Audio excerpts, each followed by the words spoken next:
Yung siguro early ko lang na pinaka-early na I can recall is noong 1981. Siguro mga bata pa lang ako noon, sinama ako ng aking lolo sa Luneta because of Pope John Paul II. Wala pa akong ano noon, musmus pa lang. So siguro dahil nga sa madalas kasi ako dalhin ng lolo ko sa Quiapo. So that time nung dumating si Pope John Paul I think it's the first time niya yun pumunta sa Luneta. So yung naalala ko is that may mga medic na or mga ang parang kasi nga nahimatay yung lolo ko dahil nga sa yung crowd, parang di tas karga-karga niya ako. So ayun, may mga pin pa ako nung ni Pope John Paul. Doon siguro yung parang yung kasi I was living pa dito pa lang doon sa Quezon Project 2 sa lolo ko.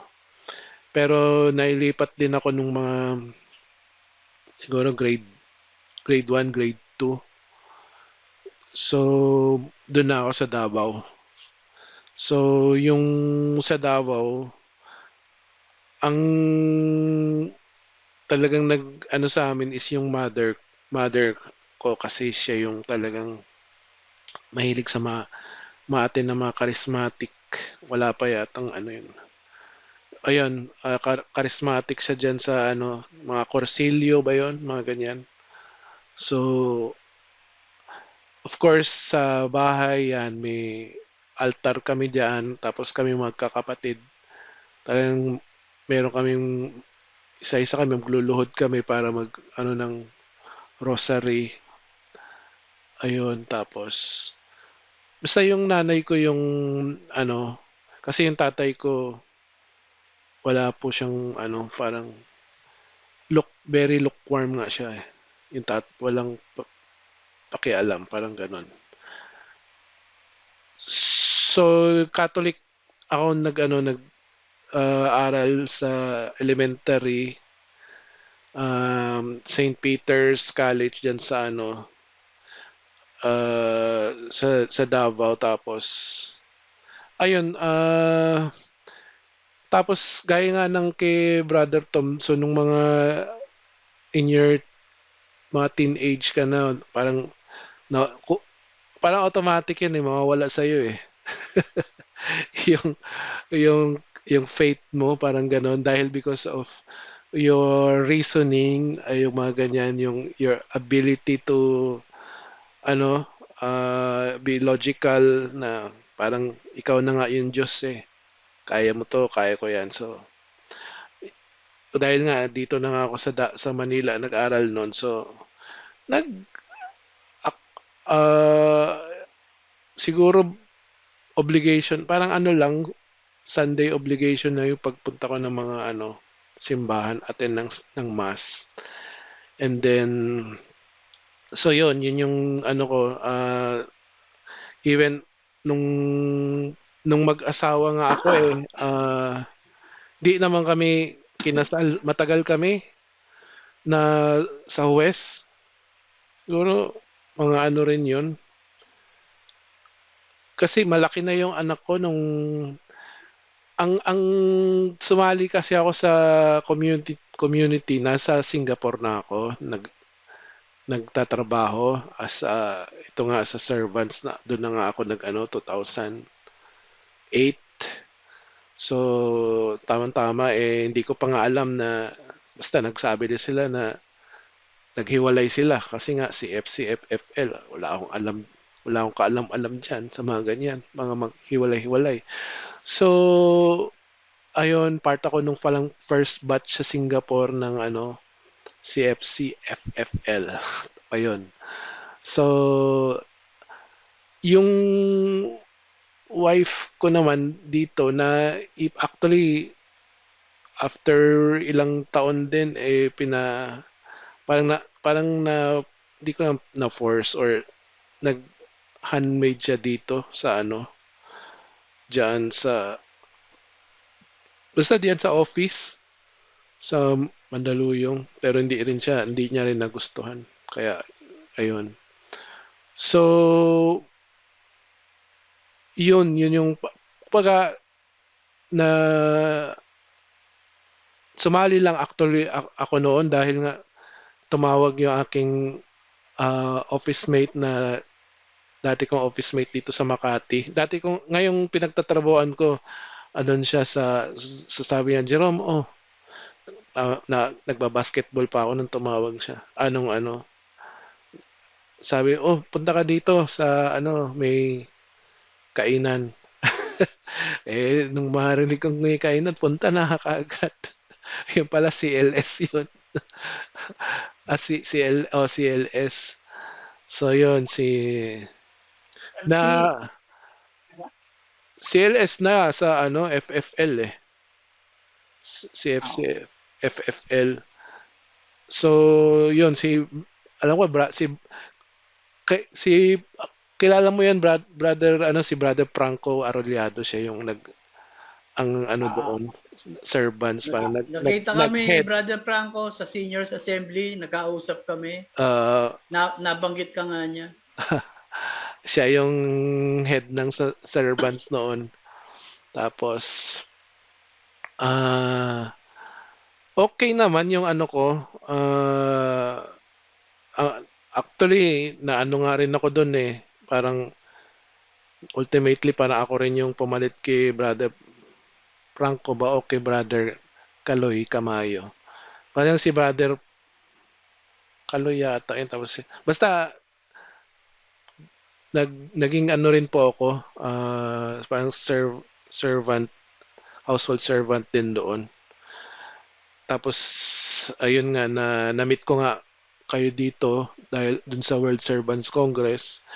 Ano pa yung pinakauna ko na si Brother Boy Katigbak pa nga yung pinakaunang nag-ano sa akin nun eh. Ah, nag nandun ako sa likod. Dito ka sa harap, dito ka umupo. So, ayun yung parang ano ko ang first ko na ma-meet na mga taga dito sa ano NCR. Tapos akala ko yan si Sis Marilyn, papa-English English pa ako, parang dudugo na yung ilong ko dito ah. Parang Amerikano ba to? Ayun, Tagalog pala. Magtagalog. So, yung faith ko, I mean, ayun nga, naging household head ka, daming mga ano challenges din pag ganun. Pero nga dahil nga sa buhay ng Singapore ano ka may convenient ang buhay dun eh. So parang hindi mo masabing parang ano lang easy go lang yung mga pag nag ano ka doon. Wala yung mga spiritual battle or ano parang kasi nga convenient ka na doon eh. Ah, wag ano ka lang simba tapos attend ka na ng mga GA, ano ka na ng household, ganyan pa. Tsaka very convenient kasi nga madali lang ang pumunta diyan sa bahay ng ano kasi ang transportation naman doon ay napakadali lang. Unlike here, no? Talagang very challenge tayo mag-meet dito face to face. Doon, kahit ano, within 30 to 45 minutes, kaya lang malibot ng Singapore, 1 hour, 1 hour. So, ayun, no? So, moving on from Singapore napunta na ako dito dahil nga medyo nakapag ano naman ako ng ano ko, yung yung kung ano may naipon ko doon. So moving forward lang para to ano lang is that ginamit ko yon no yung pag-uwi ko para sa aking negosyo. So yung pag-set up ko nung ang negosyo ko is actually more on about STEM education kasi yun eh, yun tuturo ka lang ng robotics sa mga grade school. No? Kasi ang idea nun is that I want to influence. Kung ano yung nakita ko sa Singapore na kasi nga maunlad sila eh. Dahil nga sa STEM education o dahil sa marami silang mga engineer doon, no, andun mapagawaan ng mga industry, andun yung mga manufacturing, 'di ba? Sana makopya man lang din to ng ano ng Pilipinas. So, parang because of my ano lang idealism siguro, ganun. Gusto kong ma-influence man tong ating mga kabataan na mag-pursue ng STEM education. So, ako background ko sa mechanical ano ko engineering. So sa mga product design. So yun ang ginawa ko dito nung umuwi ako, nagturo ng mga kabataan no, mga uh, high elementary high school ng yung basic na programming lang tsaka ano robotics hardware. So to cut it ano, medyo talagang challenge siya kasi ako lang naman mag-isa eh. Wala man ako mga partner. Yung wife ko at ang son ko tumutulong doon sa pag may mga workshop. Ayan, so andun sila para lang magkuha ng picture or mag-ano. Pero very challenge talaga yung ano. And then yun na nga, hindi siya nag-flourish to the point nga na one point na lang no, nandun ako sa ano sa Miriam. I was giving a talk para doon sa Philippine Society of Mechanical Engineering.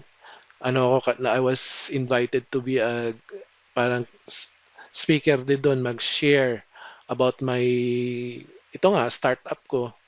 Ganun parang marketing na rin kasi yun eh. But at that time zero na yung pera ko sa bangko. But I'm still doing this. Parang ito parang ano ka ba?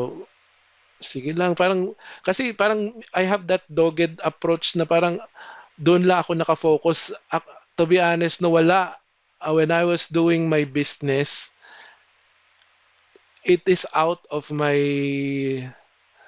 ano lang, human will. O, kumaga, yung kakayahan ko lang talaga, walang konsulta sa Diyos. Ganon. Yun yung realization ko eh, na sige, aral ko, kaya ko to, kaya ko to. Sige, enroll ako dito sa Go Negosyo Center, enroll ako dito sa Founders Institute, meron pa tayong ano. So parang, kaya ko to, aral, aral ka pa.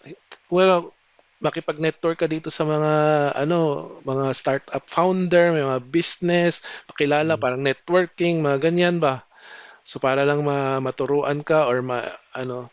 But then hindi rin siya ganun ka kadali in other words. So parang ang realization ko doon is that I did not ano, it is not it is just only through my ano lang will.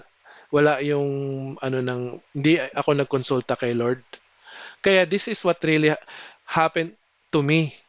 Actually, itong whatever is happening to me right now, it is I can confidently or share na it is because of that ano of what happened on that by becoming bankrupt by being zero.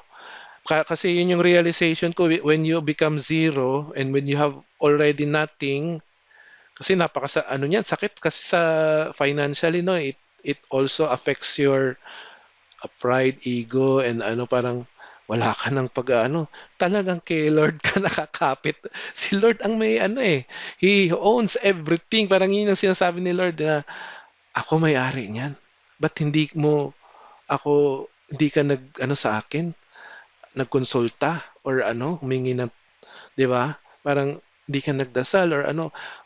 So, yun ang nangyari. So, ato nga, bumalik na ako sa aking trabaho. Ito nga, mga almost 5 years na rin ako dito sa pinagtatrabahoan ko since before that pandemic ako nag-join eh nung ano uh,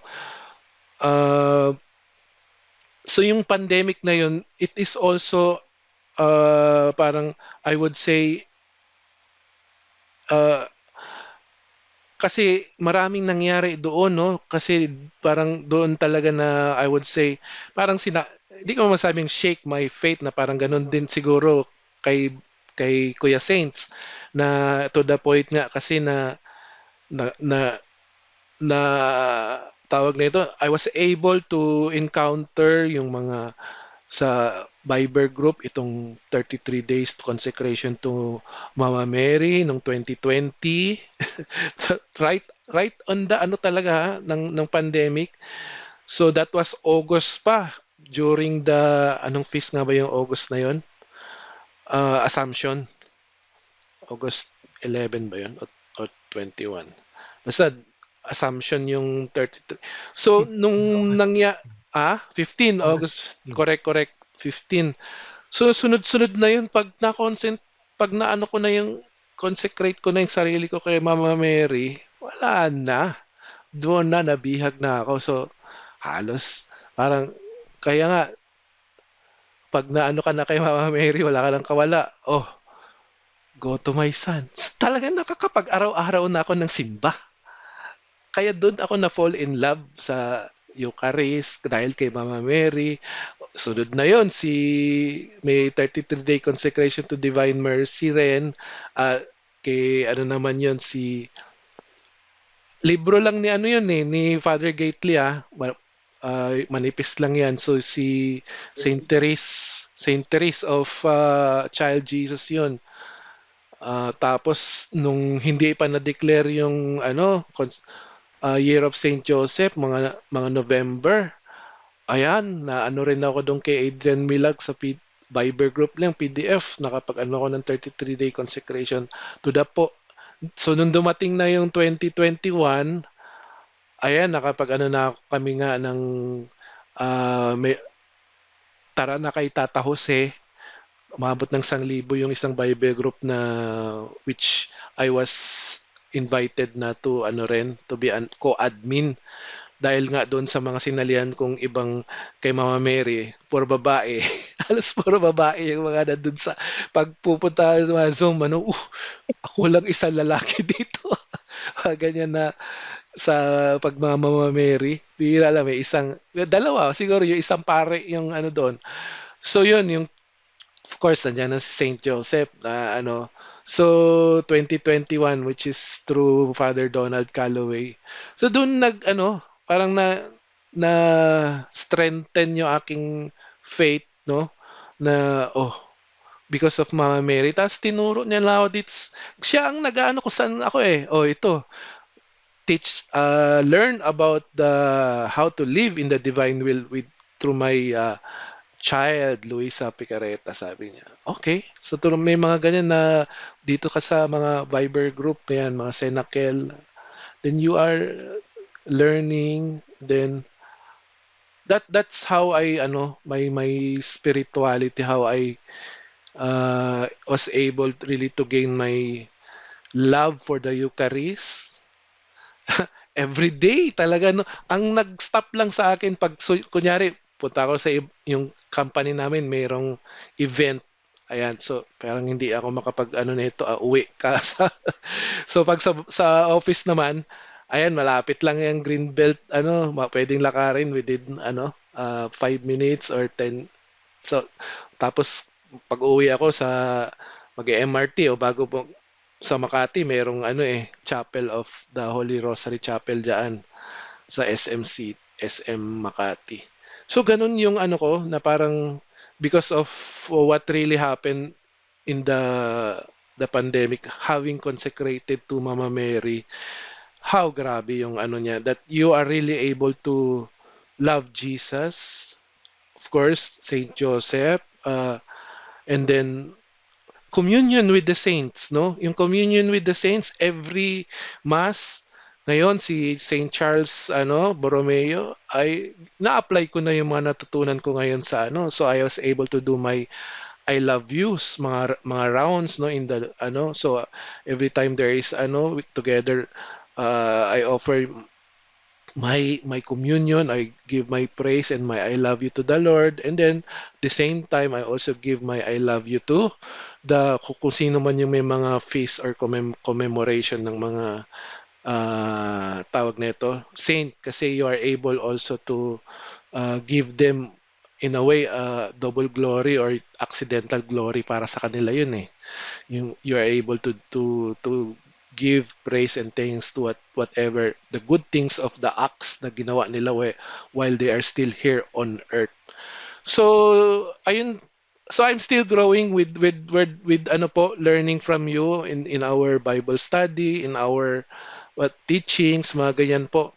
So, siguro yun lang po yung aking gustong i-share, and may God be praised, love, honor, adore. Thank Thanks you, be to God. Brother Jerome.